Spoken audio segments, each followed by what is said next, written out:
আমরা মহাভারতে দুর্যোধনকে ভিলেন হিসেবেই জানি। তার মনটা খুব কুটিল এবং হিংসুটে, এই রকমই একটা ধারণা সবার মধ্যে। কিন্তু বিশেষ কিছু ঘটনাতে তার মনের উদারতার কথাও আমরা জানতে পারি।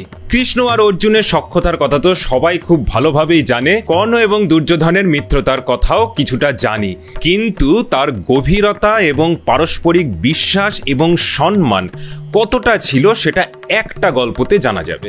একদিন দুর্যোধনের কিছু কাজ ছিল, তার জন্য তার স্ত্রী ভানুমতিকে সঙ্গ দেওয়ার জন্য সে তার প্রাণের বন্ধু কর্ণকে বলে যায় যে তার স্ত্রীকে সঙ্গ দিতে। এই বলে সে নিজের কাজে চলে যায়। তাই কর্ণ এবং ভানুমতি পাশা খেলতে শুরু করলো। কর্ণ জিতছিল আর ভানুমতির বেশ ভালো রকম হার হচ্ছিল। এই সময় হঠাৎ করে দুর্যোধনের পায়ের শব্দ ভানুমতি পায় এবং সে উঠে দাঁড়ায়। স্বামীর পায়ের শব্দ স্ত্রীরা খুব ভালোভাবেই বুঝতে পারে, কিন্তু কর্ণ বুঝতে পারেনি। ভেবেছিল অন্য কারুর পায়ের শব্দ এবং ভেবেছিল ভানুমতি হেরে যাওয়ার জন্য রাগে উঠে চলে যাচ্ছে। তখন কর্ণ হেসে বন্ধু স্ত্রীর আঁচলটা টেনে ধরে আর এতে ঝাঁকুনি লেগে ভানুমতির মুক্তোর মালা থেকে মুক্তগুলো খসে পড়ে যায়।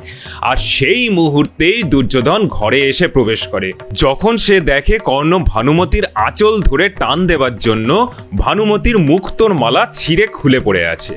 এই রকম অস্বস্তিকর অবস্থাতে তাদের দেখে ফেলার জন্য কর্ণ আর ভানুমতি অত্যন্ত লজ্জিত হয়ে চোখ নামিয়ে ফেলে।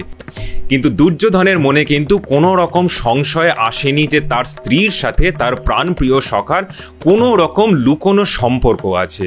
সে অত্যন্ত বিনীতভাবে কর্ণকে জিজ্ঞেস করে যে সে এই মুক্তগুলোকে কুড়িয়ে তুলবে নাকি দুর্যোধনকেই তুলতে হবে। এই বলে দুই সখা হাসতে শুরু করে।